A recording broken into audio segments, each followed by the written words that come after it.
جزاک اللہ.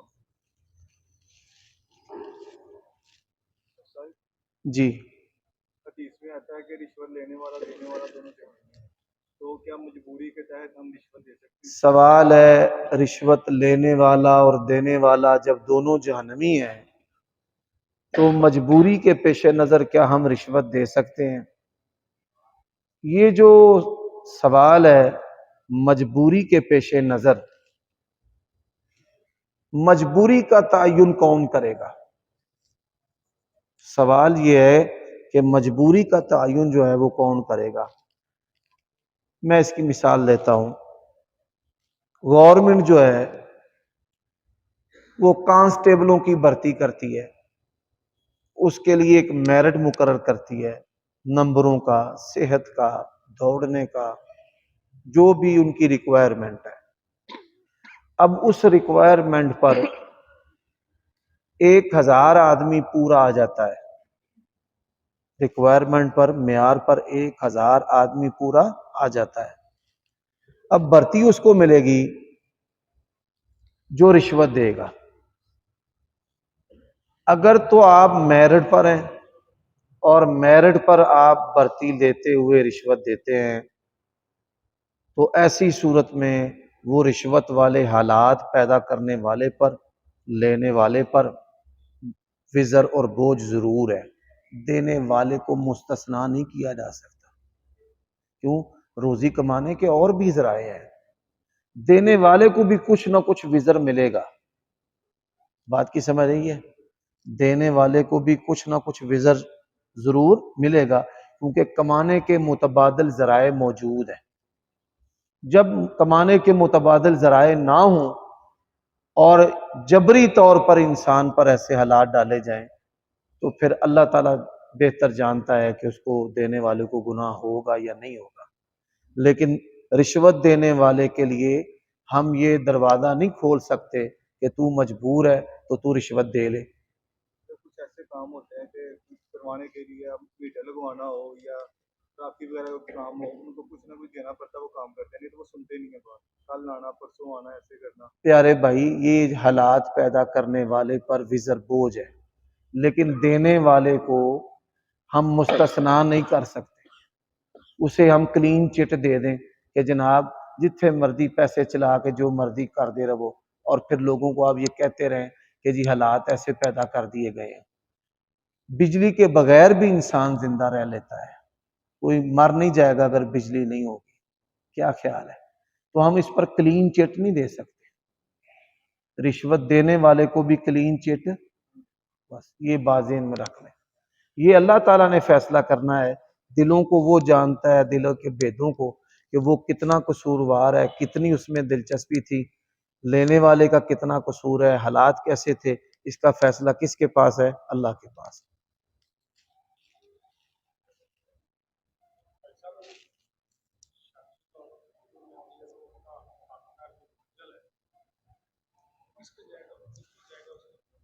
سوال ہے کہ شادی شدہ عورت کا معجل حق مہر جو ہے اس کی تقسیم کس طرح ہوگی؟ جس طرح اس عورت کا ترکہ تقسیم ہوگا، اگر اس کے والدین اس عورت کے زندہ ہیں تو 1/6 دونوں میں سے ہر ایک کا، اور پھر اس کے خامند کا 1/4، اور پھر جو بچے گا وہ اس کی اولاد کا، لڑکے اور لڑکی کے لحاظ سے 1/2 تقسیم جو مشہور ہے.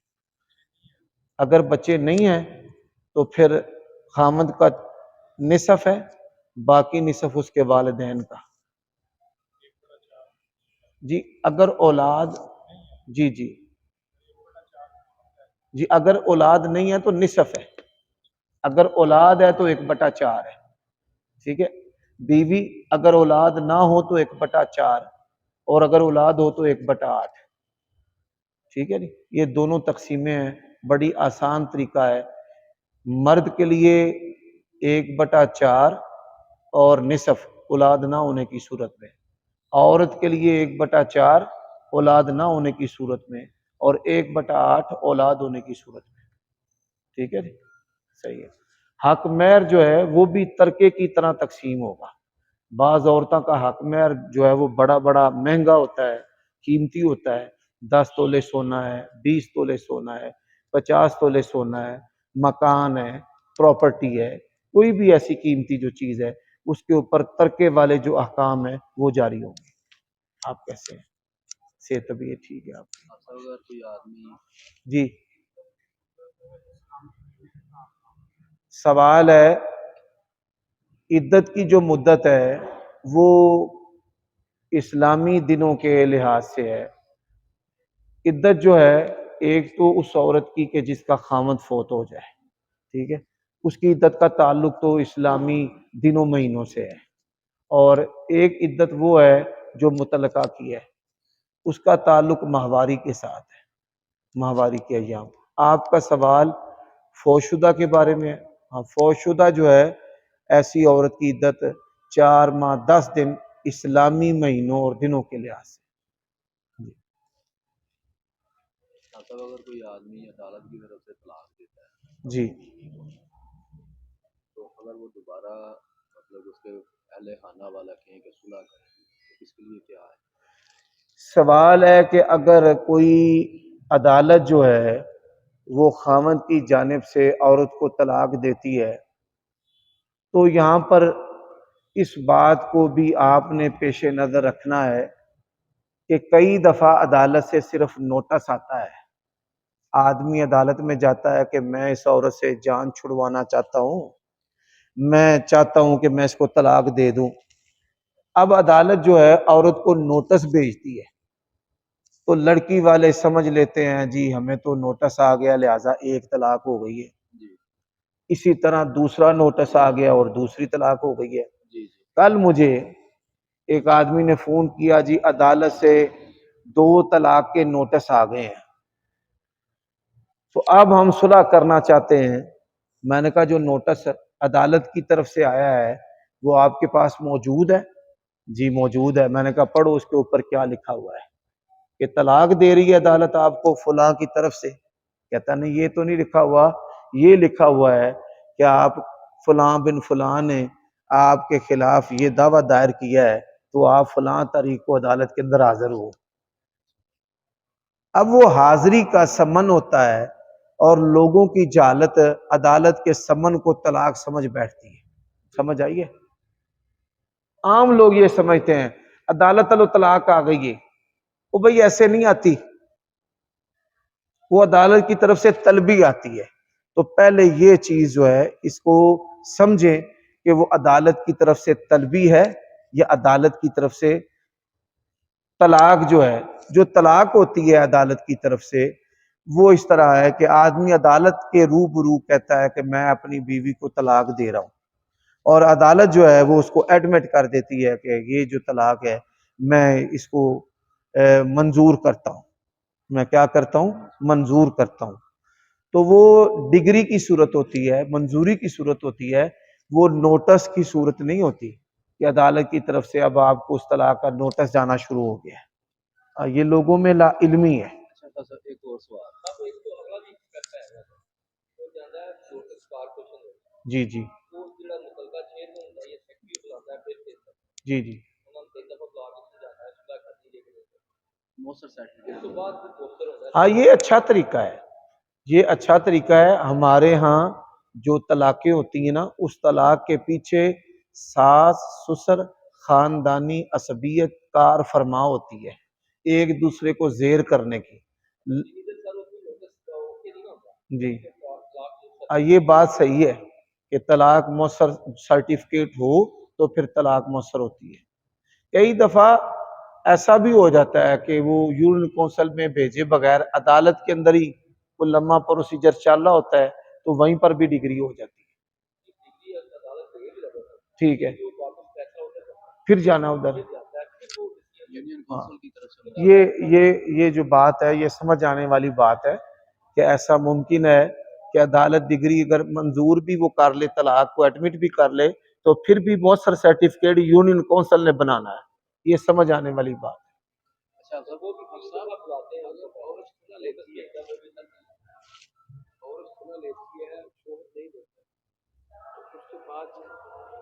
سوال ہے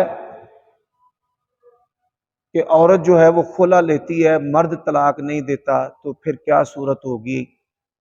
نکاح کے دو مالک ہوتے ہیں، ایک مرد مالک ہوتا ہے کہ وہ آزادانہ بلا جبر اکراہ غیرے وہ عورت کو طلاق دے سکتا ہے کہ جا میں تجھے طلاق دیتا ہوں۔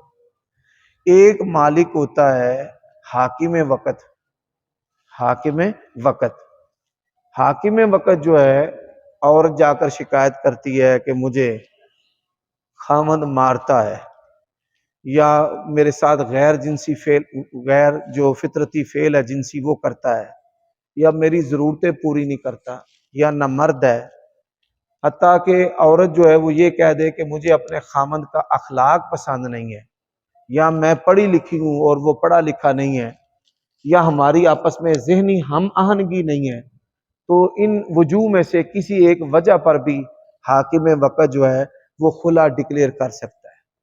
یہ آپ نے بتا بھی دیا۔ جی ایک سوال ہو رہے ہیں، جی اگر عورت اس نے خلا اپلائی کر لے جی جی لیکن وہ عدالت ڈگری بھی کر رہی ہے، لیکن جڑا کارپوریشن والے بعد پھر 3 دفعہ بلاتے ہیں تے وہ پھر انہاں نوں پوری طرح مشاورت کرتے ہیں، صلاح کرنے کی کوشش کرتے ہیں، یہ تو جڑا بٹوین فاصلہ ہوتا ہے یا پہلے ڈیسیجن ہو جاتے ہیں 3 طلاق کا یا بعد پھر یہ تبدیلی ڈگری لے آتے ہیں۔ اصل میں ہمارے جو عالی سسٹم کے اندر اس طرح کی بڑی ساری کمزوریاں ہیں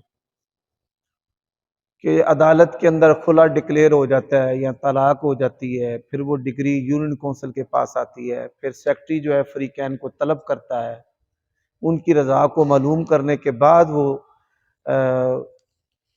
خلا یا ڈگری طلاق کی ڈکلیئر کرتا ہے۔ تو مقصد تو ہے کہ ایسے جو واقعات ہیں ان کی روک تھام کی جائے، طلاق کے کم سے کم واقع ہوں اور صلح کے جو مواقع ہیں وہ زیادہ سے زیادہ ہوں۔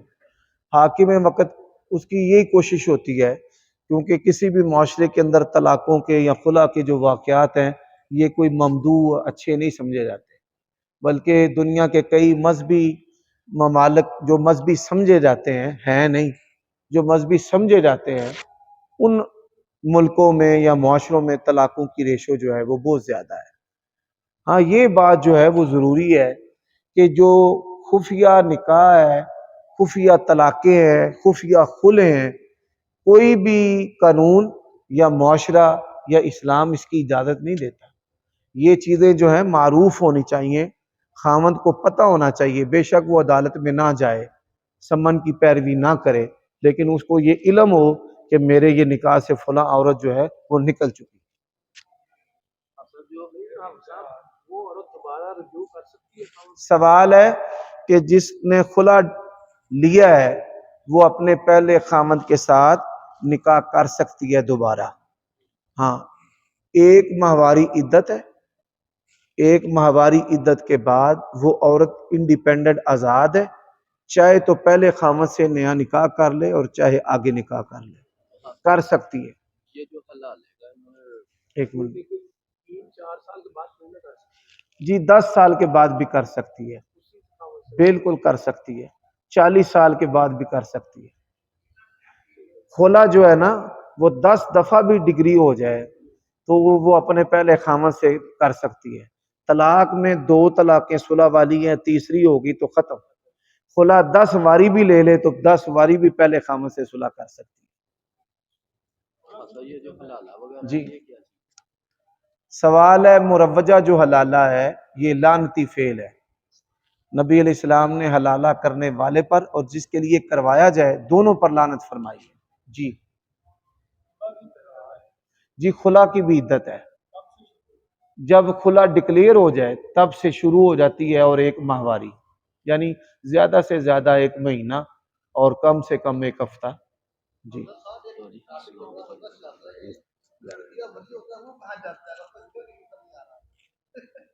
اصل میں وہ جو ولی کے احکام اور مسائل ہیں وہ جی میں عرض کرتا ہوں، سوال یہ ہے کہ بعض جو طلاق کی صورتیں ہیں اس میں اولیاء جو ہیں شریعت نے ان کو بھی حکموں کا پابند کیا ہے۔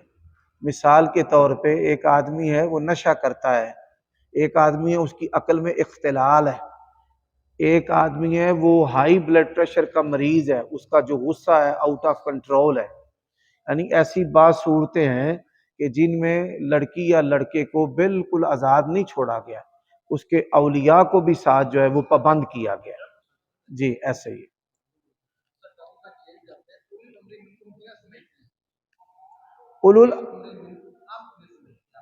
اولو الامر سے مراد دو طرح کے لوگ ہیں، یہ جو جن کی اطاعت کا ہمیں حکم دیا گیا ہے۔ جی میں یہ عرض کرنے لگا ہوں، ایک تو اولو الامر ہیں جو نکاح کے باب سے ہیں، وہ تو اس سے مراد والدین اور ورثاء ہیں۔ جی ایک اولو الامر ہے جن کی ہمیں اطاعت کا حکم دیا گیا ہے، جن کی اطاعت کا حکم دیا گیا ہے اس سے مراد علماء اور حاکم وقت۔ ہاں یہ بات یاد رکھیں، اگر آپ نہیں میں اس بات کو کئی دفعہ بیان کر چکا ہوں کہ ہم خارجی نہیں ہیں۔ ہاں جی صحیح ہے، ٹھیک ہے۔ حاکم وقت کوئی بھی ہو، وہ ہمارے ووٹوں سے آئے، نہیں ہم تو نہیں نکالتے، نہیں یہ جتنے بھی میرے جی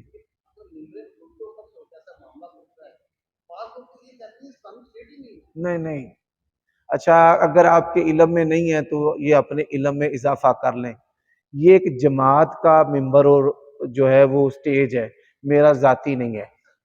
میں بتانا چاہتا ہوں آپ کو، میں اس بات کو کئی دفعہ بیان کر چکا ہوں کہ حاکم وقت جو ہے وہ آپ کے ووٹ سے آئے یا نہ آئے، وہ جبری آئے، حاکم وقت کی سماعت نیک کاموں میں کرنا اللہ تعالیٰ اور اس کے رسول کا حکم ہے۔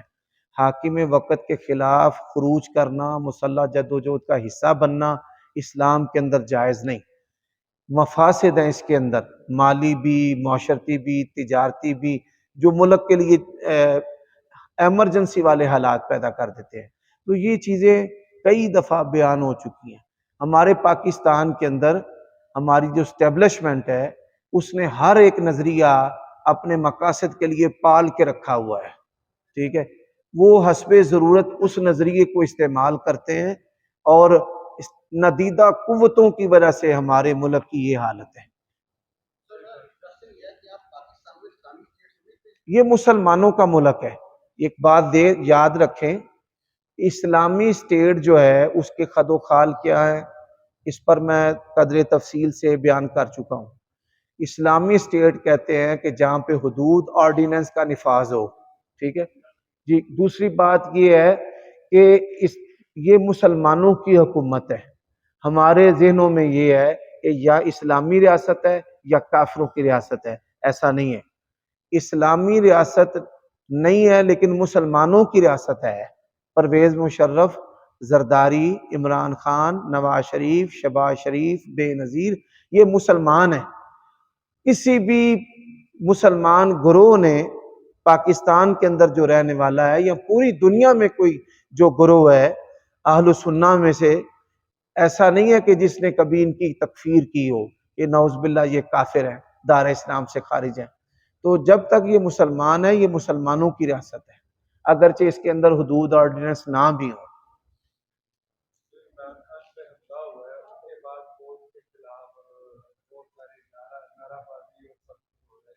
یار ایک بات یاد رکھیں، اگر آپ کا جو باپ ہے، ماں ہے، اس سے کوئی کوتاہی ہوتی ہے تو کیا آپ اپنی والدیت کی یا اپنی ماں اس کی نفی کر دیں گے؟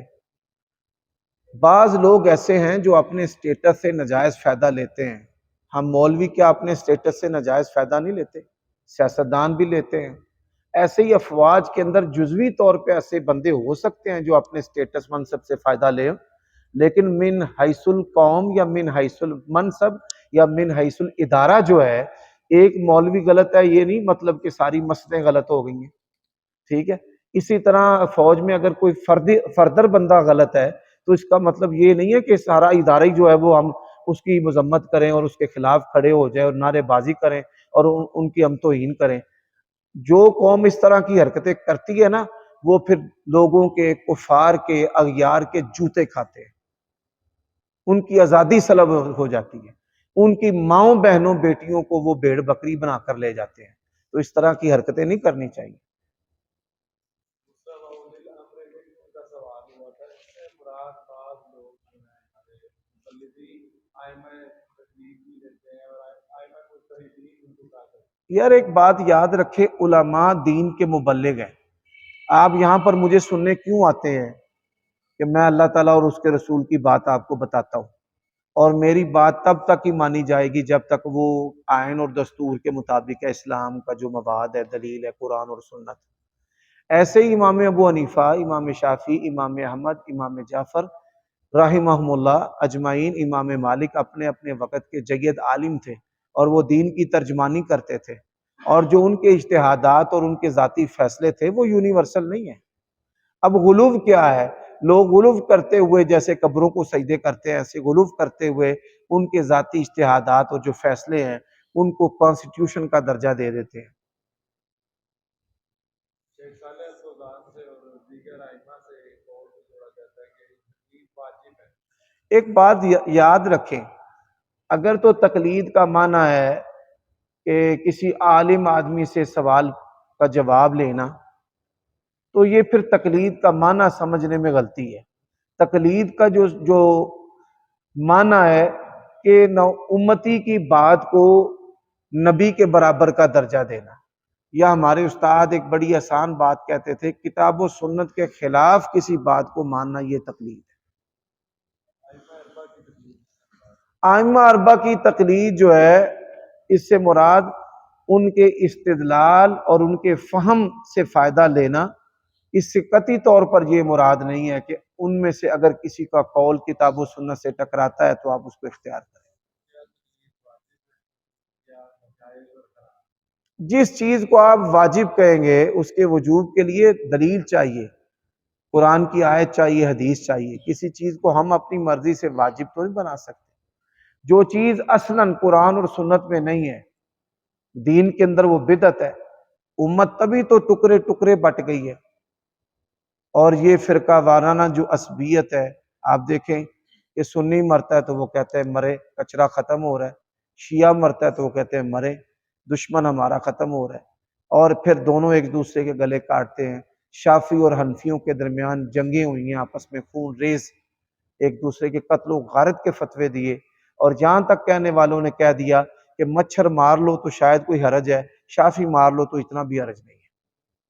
امت اسی سے تو تقسیم در تقسیم کے عمل میں جو ہے وہ پستی چلی جا رہی ہے، اور آج دو بندے کسی ایک رائے پر بھی اکٹھے نہیں ہیں۔ یہی حالات پاکستان کے لیے خطرہ ہیں کہ ہماری جو سیاسی بصیرت ہے وہ دشمنی کی بھینٹ چڑھ چکی ہے۔ جب سیاسی بصیرت دشمنی کی بھینٹ چڑھ جائے تو پھر عقل سلیم کام نہیں کرتی، پھر مثبت ذہن نہیں ہوتے، پھر ایک دوسرے کو نیچا دکھانے کے لیے جو ملک کے اندر کیا جا رہا ہے وہ سب آپ کے سامنے ہے۔ اتحاد اور اصول اتحاد۔ دیکھیں اجتہاد ہے، اجتہاد کے مختلف پہلو ہیں۔ ایک آدمی جو ہے اس کو کوئی آیت اور حدیث نہیں ملتی، اور وہ اپنی بصیرت سے، عقل سلیم سے جو ہے وہ کوئی مسئلہ سمجھنے کی کوشش کرتا ہے، اس عمل کو اجتہاد کہتے ہیں۔ اجتہاد کے اندر قیاس بھی ہے، استصواب بھی ہے، استحسان بھی ہے، مسائل مرسلہ بھی ہیں، سد ذرائع بھی ہیں، پھر قیاس کی ارکان ہیں۔ یہ جو چیزیں ہیں علمی ساری، جس میں علت ہے اور حکم ہے، اصل ہے اور فرع ہے، یہ چیزیں ساری کتابوں کے اندر موجود ہیں۔ جی اصل سبحان اللہ، یہ بات بعض لوگ جو ہیں وہ شریعت کے حکموں سے بچنے کے لیے چور دروازوں سے اجتہاد کرتے ہیں، تو وہ یہ پسند کرتے ہیں یہ چیزیں۔ ویسے ناگزیر صورت میں اس کو اختیار کیا جاتا ہے، عام حالات میں نہیں۔ جی جی جی جی جی ماشاء اللہ جی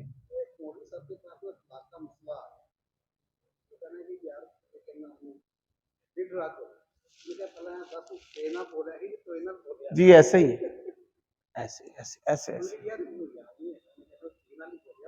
ہاں جی۔ وہ اس طرح اس نے کہا کہ آپ نے طلاق بولا یا طلاق بولا۔ اب عام آدمی جو ہے وہ تو آ کا مخرج نہیں صحیح نکال سکتا، وہ قاری تو نہیں ہوتا، تو اس نے ریلیف دینا تھا، تو اس نے کہا نہیں میں نے تو یہی کہا تینوں طلاق آنا، نہیں نہیں کوئی نہیں ہوئی۔ ایسے ہی ایسے ہی ہوتا ہے۔ بہت شکریہ آپ کی محبت کا۔ جی تمام جہانوں کا رب، کچھ لوگ کہتے ہیں دو جہانوں کا رب۔ رب العالمین کا جو معنی ہے وہ تمام جہانوں کا پروردگار ہے، دو جہانوں کا نہیں۔ وہ اپنے علم میں یہ سمجھتے ہیں کہ دو جہان ہے، ایک دنیا ہے اور ایک آخرت کا جہان ہے۔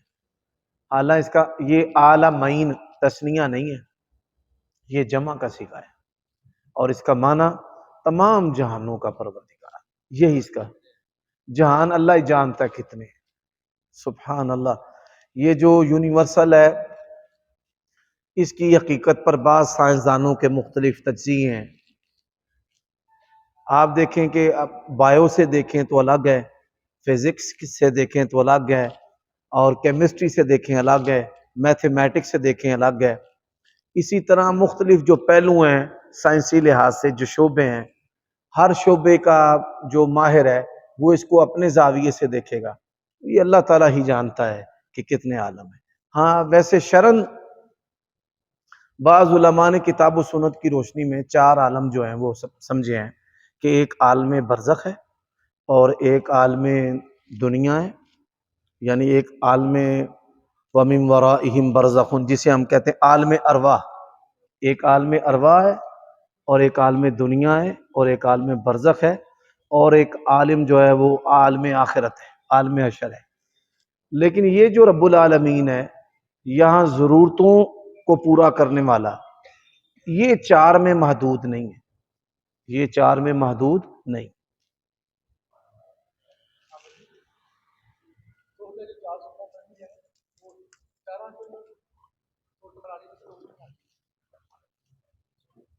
سوال ہے ظہر کی چار سنتیں اگر اکٹھی پڑھیں تو چاروں رکعتوں میں سورت فاتحہ کے ساتھ کوئی اور سورت ملائی جا سکتی ہے؟ اس کی تین صورتیں ہیں کہ آپ چاروں کے ساتھ سورت ملا لیں، درست ہے۔ آپ کسی کے ساتھ بھی سورت نہ ملائیں، یہ بھی درست ہے۔ آپ پہلی دو رکعتوں کے ساتھ ملا لیں، بعد والی دو رکعتوں کے ساتھ نہ ملائیں، یہ تینوں صورتیں درست ہیں۔ تینوں صورتوں کے دلائل نبی علیہ الصلوۃ والسلام سے ثابت ہے۔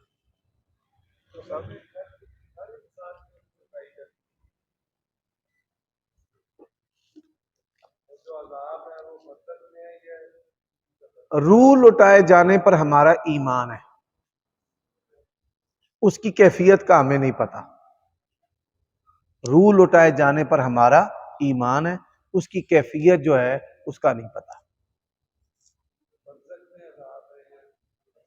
برزخ سے مراد یہ دنیا بھی ہے اور اوٹ بھی ہے، دونوں جگہ ہیں، ٹھیک ہے، کیونکہ بدن جو ہے اس دنیا کے اندر ہے نا، اور جو روح ہے وہ جنت اور جہنم میں ہے، اور وہاں پر جو ہونے والی کیفیات ہیں اس کا تعلق بدن کے ساتھ ہے، وہ راحت ہو یا عذاب ہو۔ کچھ لوگ السلام علیکم میں کے پاس باؤ لکھتے ہیں۔ السلام وعلیکم، یہ رائٹنگ کی غلطی ہو سکتی ہے، میم کے ساتھ واؤ لکھنا درست اور جائز نہیں ہے۔ السلام پیش ہے میم پر۔ جس کا مطلب تو یہی ہوگا نا، اسلام اور رحمت، باؤ کا اور۔ واؤ کا اور جو ہے نا وہ بلا وجہ اور ڈال نہیں نہ سکتے، یہ چیز ہے۔ تو اگر بندہ کہے کہ ہے ہی لفظ یہی ہے، اس کے علم میں نہیں ہے، جہالت ہے۔ بعض بندے جہالت پہ بھی بڑے ضدی ہو جاتے ہیں، وہ ایک بندے کو میں نے سمجھایا، وہ کہتا نہیں ان کو ٹھیک اسے جو اللہ نے کہا ہے کہ جاہل سے اعراض کرے، جو بندہ اجڈ ہے نا، علم کیا ہے؟ علم جو ہے، یہ کئی دفعہ لڑکے جو ہے نا وہ میرے ساتھ جھگڑتے ہیں کہ تسی دو چار کھریاں سناؤ، انہوں جواب کیوں نہیں دیتا؟ اور میں کہتا ہوں بھائی اس کے اندر یہ استعداد اور قابلیت ہی نہیں ہے کہ میں اس کو یہ بات سمجھا سکوں، اور وہ اپنی بات پر ہٹ درم ہے، ضدی ہے، جمع ہوا ہے، ٹھیک ہے؟ تو ایسے بندے سے اللہ تعالیٰ نے حکم دیا ہے کہ وَأَعْرِضْ عَنِ الْجَاهِلِينَ، سب سے پہلا علم یہ ہے کہ آپ جاہلوں سے اعراض کریں۔ اگر آپ جاہلوں سے اعراض نہیں کریں گے تو آپ جو ہیں وہ علم کو ضائع کر بیٹھیں گے۔ یہ بس آج ذرا جلدی